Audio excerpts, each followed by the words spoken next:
Well, guys, I just finished working up under the hood for now. I'm sure you can probably hear it. Finished in the nick of time to get the hood closed.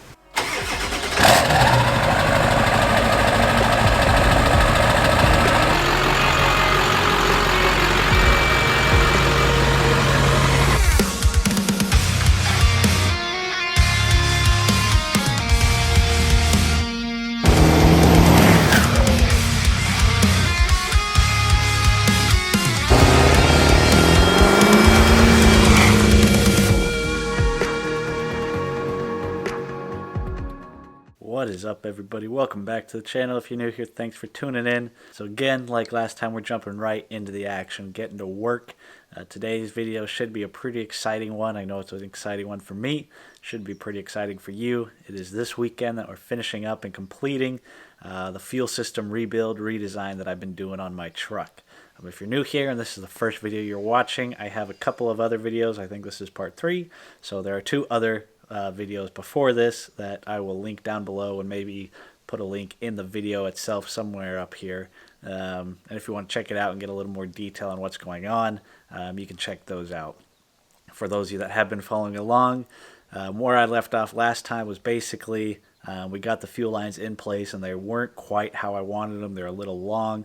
They were going to be rubbing on things, and so I was going to go through and shorten them up and do that. And so for today's video, to finish everything up, what we have to do is get those fuel lines shortened up and redesigned, and then go down underneath the truck and address the problem we had on the fuel lines on the frame rail, because as I left last time, they were the wrong size.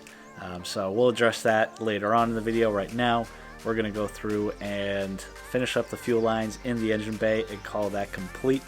I'll give you guys a quick look at that when it's done.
Well, guys, I just finished working up under the hood for now, and I think I just finished up just in time. Just got those 2 fuel lines shortened up. That's what you guys were watching.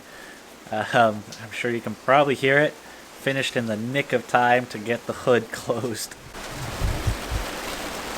It is a little bit wet. Strangely enough, we got some blue skies over there, but right on top of us. Nice and wet. So I think that's going to probably be it for today. I don't think it's going to be letting up anytime soon or much, and it's my brother's birthday, so we're going to celebrate a little bit and relax with the family. Catch you guys tomorrow, and we'll go from there. Well, alright guys, it is the next day, and like I said, leaving you guys off, the engine bay is complete. All the fuel lines in there are done. Got it done just in time before the rain set in, so that was a somewhat nice, somewhat lucky. I was actually hoping to get a little more work on it that day, but it is what it is. I was able to sit back and relax for the rest of the night, which was pretty nice. So now that it's the next day, we got some pretty decent weather. A little bit of rain this morning, but it's clear for now. Let me jump up in the engine bay, show you guys how the final product of the fuel lines turned out. I'm pretty happy with it. I think it turned out pretty clean for my first attempt at something like this. So let's go. I'll show you guys. Alrighty, here we go. This is what she looks like, all buttoned up, sitting pretty. Like I said last time, I was going to be reshorting or resizing this fuel line and resizing the fuel line on the back. So let me give you a quick look at that. Here's the front fuel line that goes to the passenger side head down there. Before, it was a little bit too long, was kind of oddly sticking up and dangling in the way, and so clean that up nice and even. And I think the routing on it is much, much better.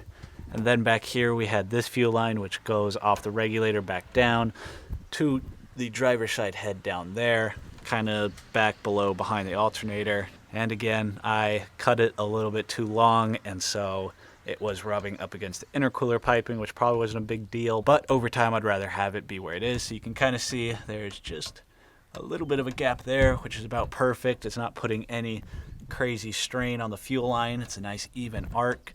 I think it looks pretty darn good. Of course, we got the regulator there, and then down below it, down there, you see the return line, which is the one wrapped in insulation that goes down past the exhaust manifold to the frame rail and connects to the factory return line on the frame rail. Overall, I am pretty darn happy with how it turned out. I know I've explained this in the previous videos, but for those of you, if you didn't go back and watch it, I had the CNC 4-line kit, which you see down here, where I deleted the fuel bowl with their delete block, and then originally it had 4 lines, 2 going to the back of the head, 2 going to the front of the head. And so what I did was I took off the 2 lines going to the front and made my own, routed them up to this pressure regulator, and turned the system into a true regulated return system. And I'm pretty happy with how it turned out. So there we go. That is all buttoned up under the hood, sitting pretty, and I know I keep saying this, but I'm pretty happy with how it turned out. This is kind of one of those things that I was a little intimidated to do at first, and that's one of the reasons I went with the CNC kit, is because it's just a kit. It's designed for the truck. It's meant to work. But like I always say, it's good to jump in and try something and learn something new, because now I can tell you for a fact I am way, way more comfortable with doing fuel system type stuff. Not by no means as I'm expert, but I think this was a big step in the right direction for my learning, and I'm happy with it. So that is it for the engine bay. Last thing we have to do is figure out our fuel line situation down below, which I have the solution for. I think it's going to be pretty good and will set me up nicely for tying in the factory pump down the road. So I'm going to get to work on that. I'm going to try to film it for you guys, or get some sort of a clip for you guys, so you can kind of see what it looks like under there.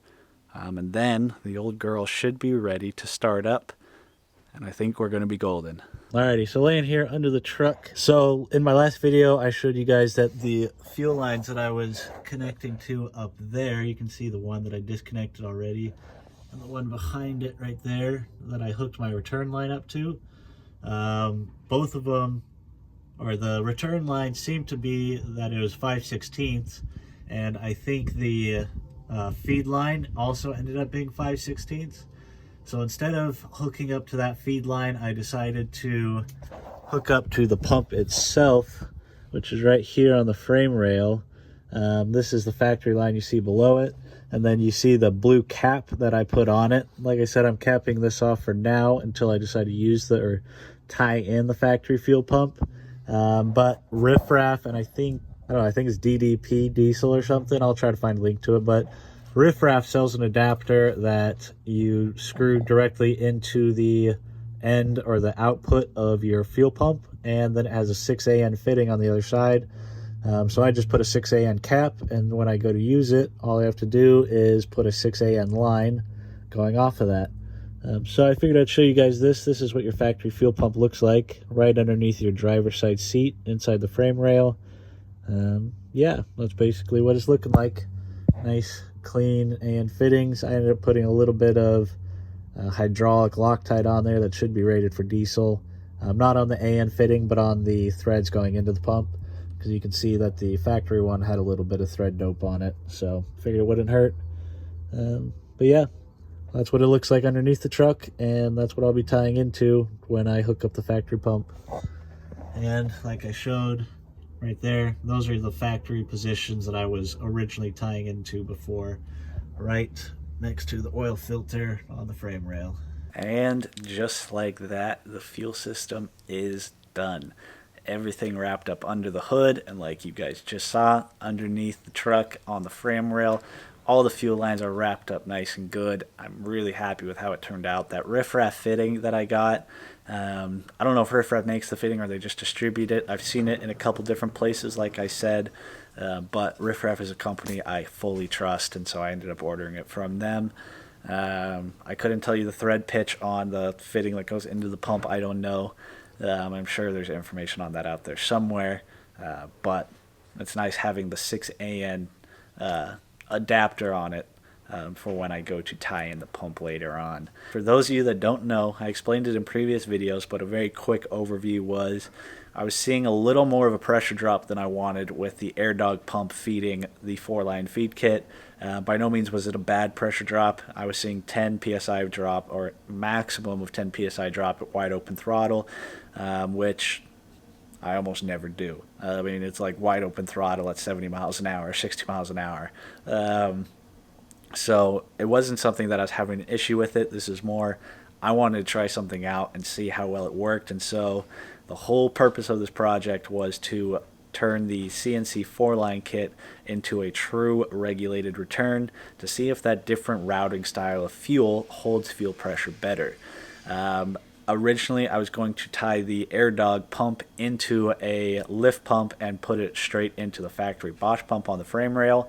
But then I realized that if I do those two switches at the same time, I don't know if it was the AirDog that was dropping fuel pressure and couldn't handle it, or if it was the routing of the fuel pressure. So, or if it was the routing of the fuel lines. So this first stage in the testing is to turn the CNC fuel lines, or turn the CNC 4-line kit into a true regulated return to see how it does. That's kind of the gist of it. Down the road, I do plan on, basically no matter what, I do plan on feeding the AirDog pump into the factory pump, because the factory pump is just super, super reliable. And I like the thought of having two good, strong pumps working half as hard to maintain a really stable, reliable system. So that's why I'm setting up the factory fuel pump to be able to tie into later, just to make my life easier down the road whenever I get to doing that, which will probably be sooner than later, but I don't know. Life has a way of making plans for you. Quick explanation done. With that, everything on the truck is done. It looks good. I'm pretty darn happy with it. And I gotta be honest with you guys, I may or may not have turned it on, started the fuel system, and checked for leaks on everything already. It's kind of one of those things that it was just like, get it done, and try to do it, and the camera footage kind of slipped out of priority. So I do apologize. I'll give you a quick overview of how it went. Basically, it went really, really smoothly. Got everything cleaned up, tightened up, and good to go. Went in, turned the key to the on position. Didn't actually try to start the truck, and just let it pressurize the system with the pump, and just checked for any leaks. Everything was 100% leak free except for one little fitting, which was one of the caps I put on in replacement of the CNC lines. The little cap was on that little cross, their distribution cross, and it was the very bottom cap, and it just wasn't quite tight enough. And so went through, retightened it up a little bit, pressurized the system again, and voila, 100% leak free, which makes me very, very happy, because this was kind of one of those things that I've done so much And there's a lot of places that I could have messed up and had it be leaking from. And of all places that could have been leaking from, that was one of the easiest ones to address. So super happy with that. The truck started up perfectly, didn't hesitate at all. There's no leaks on it anymore. Super happy with it. One of the nice things about a regulated return system is it's self-bleeding. I don't know if it's like, if everything is full of air, maybe it might get airlocked, but for the air I did have on the line, which I did drain out a good amount of fuel out of the lines and whatnot, but with the regulator, it basically just lets all the air and fluid slip past until it gets up to pressure. So all I had to do was turn the key on, and it was completely primed on its own. Super easy.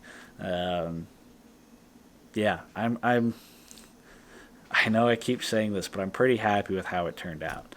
I think of all things that could have gone wrong, the stuff that did was easy to address, and it's working great. So I don't want to make this too long for you guys, but of course I got to get you guys in the cab, get the truck started up, and show you the pressures I am looking at. So the AirDog itself, the last year or so I've been running it, I've had it set right around 62, maybe 63 at PSI at idle when it's at the full 14 volts. And when I started it up this time, the pressure on my pressure sensor was showing right around 58 to 59 PSI, which leads me to believe that's what the regulator was set at from the factory when it was built. The new one I put in, I didn't know what it was going to be set at when I got it, so it could have been like 80 PSI, it could have been 20 PSI, I didn't know, but it looks like they set it right around or just below 60 PSI, which is perfect, because then it basically shows me that the whole regulator return and regulator seems to be working properly. So now the test will be, let's see how well it does maintaining fuel pressure while we're driving. So I'm going to stop rambling here in the garage. We're going to hop in the truck, start it up, and see how it performs on a quick test drive. All right, let's get this old girl fired up and warming up, and we'll get on the road.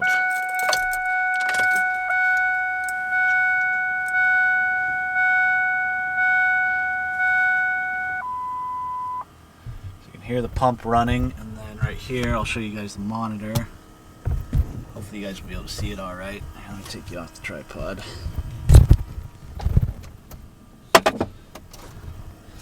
Alright. So there we got the monitor booting up.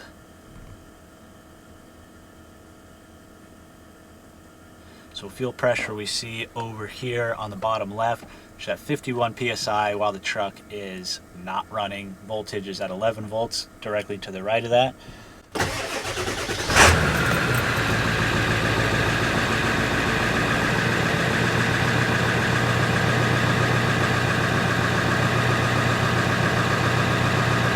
So once we see the voltage start jumping back up after the glow plugs turn off, we should see the fuel pressure jump back up as well.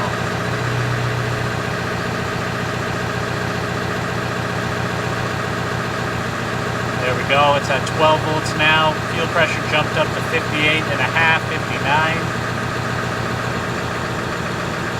Alright, so there we go, right at about 14 volts, just under.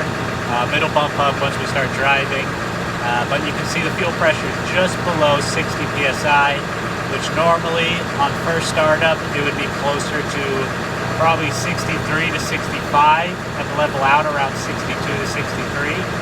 So I would say that the fuel pressure regulator seems to be working right. I am going to get the chair loaded up, let the truck warm up, and then we'll go for a drive. Alright, so I don't know if you guys could hear me before with the door open. The truck's obviously pretty darn loud, so I'll do a quick explanation again, just in case you guys didn't. Right there, you see fuel pressure on the left and battery voltage there on the right. So normally when I was running the CNC line kit and the AirDog pump, once the battery voltage jumped up to around 14 volts, I was seeing probably right around 62 to 63 PSI. And so now that I'm seeing 59-ish PSI, leads me to believe that the factory, or that the regulator from the factory, the new one I just put in, was set right around just below 60 PSI, which is perfect. That's right around where I wanted it to be set. So So we're going to go for a drive and see how much the fuel pressure goes up and down based on normal driving conditions. With the old system, I would see right around 2 to 3 psi just under normal driving. Under a hard pull, I would see 5 to 10 psi drop. So we'll see how well this new system plumbing performs. Obviously, I can't hold you guys with the camera right here, so I'll sit you guys up. You guys probably won't be able to see it, but I'll talk through the numbers as I'm seeing them. Alright, I think that should be a pretty stable base for you guys. Let's go for a quick drive and see how she does. Looks like it's just starting to sprinkle, of course.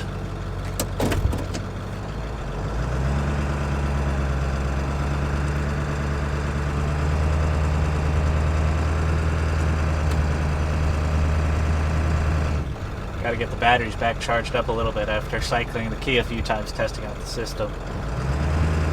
I can tell they're a little bit low. Right now, it is holding field pressure rock solid, 59 some. It's actually holding pressure better when I accelerate because the battery voltage is going up and the pump's getting a little more power.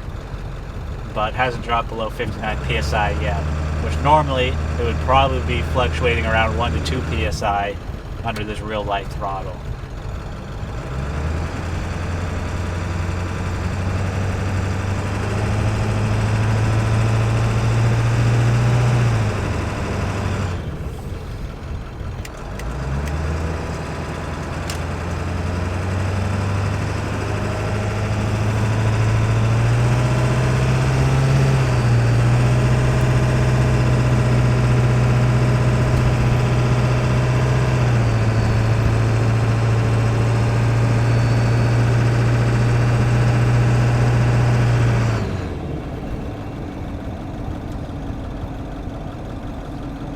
Alright, very first impressions are very, very good.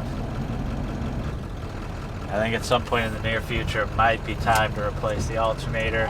I can tell it's starting to get a little bit weaker on being able to keep up with normal charging.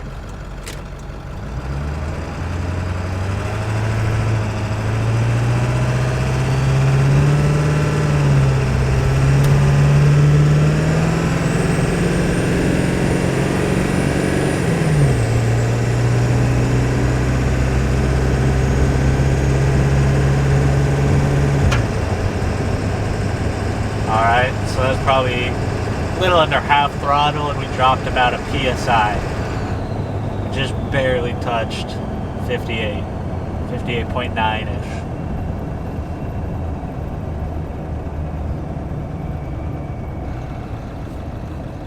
And I'm on just the Hot Street tune from 1023.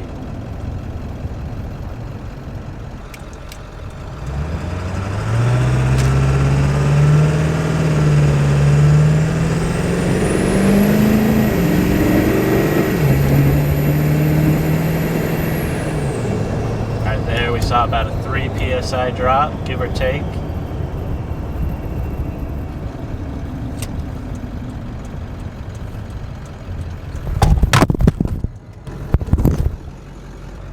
You guys all right there? Kind of sent you guys flying. I think everything's good. Hopefully. Alright, the camera battery's about to die. I'm going to keep going for a little bit of a driving to get an idea how it's doing.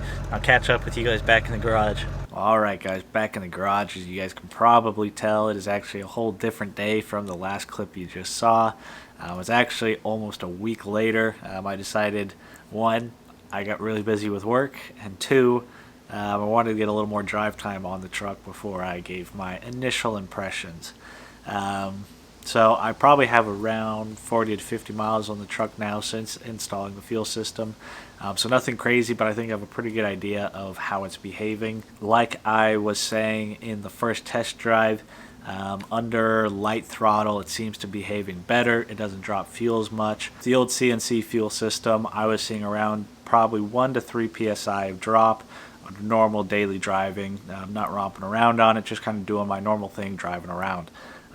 With the new fuel system, I'm probably seeing maybe half that, right around 1, maybe 2 psi drop under normal driving. So I would say under normal driving conditions, it does seem to be behaving a little bit better. Obviously, neither of those levels of drops really matter much at all, but it is a difference that I notice. As I get into heavier throttle and full throttle, the new system still does drop a pretty good amount. Again, nothing dangerous, but probably seeing close to 6 to 8 psi drop. So I would say, in general, with the new regulated return, it does seem to be holding pressure a little bit better than the CNC 4-line kit does. But all in all, there's really no major difference between the two as far as one is completely outperforming the other. So that being said, like I said in previous videos, is the next test will be to plumb in the air dog, or turn the air dog into a lift pump and plumb it into the factory Bosch pump on the frame rail and run that up to the unit. I was going to plan on doing this anyways, mainly because the factory Bosch pumps in these trucks are known to be very, very, very reliable pumps. I don't know what pressure they're fully capable of pushing, but I think it's well over 60 psi if it's not regulated. If some of you guys out there know, I would love to know. Comment down below. But I think it should be able to push more than enough fuel pressure than what we need. And having the air dog as a lift pump supplying fuel to it should make both of those pumps' lives very easy, and hopefully they should last a very long time. This is kind of one of those things that's probably not necessary, but I'm not good at leaving things alone, and so I'm always tinkering with things, seeing if I can make it better. And so that's kind of one of the reasons I'm doing this. So now, at some point, probably not immediately, I want to get some more drive time on this, but at some point I'll be tying the air dog or turning it into a lift pump, dropping it down to, I don't know, 15 to 30 psi, somewhere in there, having that feed the factory Bosch pump, and then having the factory Bosch pump be the new high pressure pump feeding the system. And I think that will be a damn near bulletproof system. We'll see, time will tell, but all in all, super happy with how this whole project turned out. It's kind of my first time doing any major fuel system work like this of my own design. Obviously did the whole CNC system, but it's a little different when you're taking a kit and just putting it on versus designing your own system. And this isn't anything groundbreaking. There's a ton of people out there running regulated returns. I just took what I had and designed what I thought would work and would be the easiest to do. So overall, I'm pretty darn happy with it.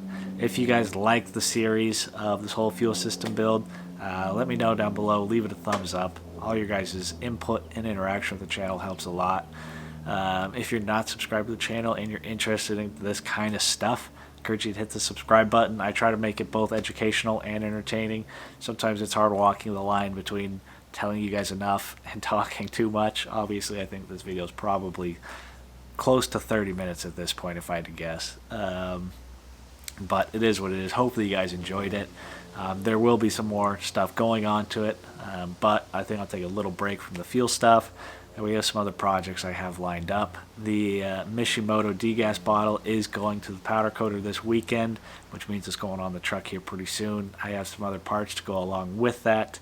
And then, of course, like I said, I have a fun and exciting announcement involving KC turbos for you guys that you guys aren't going to want to miss out, and that should be being announced here pretty soon as well. So thank you guys all for watching. I really appreciate it. The channel continues to grow. I can't thank you guys enough. Again, I do think this video is going to be going up on Saturday morning like last week. I think I'm going to try to switch my upload sessions to, or try to switch my upload schedules to Saturday morning instead of Sunday morning, just to give people a little more time over the weekend to watch the videos. Sunday mornings were working really well. I was getting really good viewership, or pretty good viewership on Sunday mornings. And last week when I switched to Saturday, it dropped down. Could just be that people weren't expecting it on Saturday and ended up missing it. I don't know, but when I put out the community post, most people said to put it on Saturday. So I think I'm going to try for a number of more weeks to put it on Saturday. So if you're waiting for my videos, they should be coming out early on Saturday mornings. If not, I will probably put another community post letting you guys know it's coming out later. But I think I'm going to try to stick to that Saturday morning schedule for you guys. Keep it consistent. If you guys are interested, I'm not going to ask you guys to do this by any means because I don't do it a lot myself. But down near the subscribe button, there is a little bell notification icon that if you want to get notified when I upload a video. You can click on that bell and then you guys will be notified when I upload videos. Again, I'm not going to ask you guys to do that. In the world we live in today, we get a ton of notifications and different emails and whatnot. But if you guys are interested in it and you want to be able to do that, that's how you do it. Just hit the little bell notification and you'll find out when I upload a video. So I think with that, this will be the end of the video. Thank you guys for tagging along. I appreciate it. Should be an absolutely gorgeous weekend this weekend, which I think it's going to be in the 80s this weekend, which is super, super nice. First really, really good weekend we've had here in a long time, probably the first one of the year. So looking forward to it, getting some projects done, just spending some time outside. You can probably tell I could use a little more sunshine. So hopefully you guys have a good weekend. I'll catch you guys on the next video.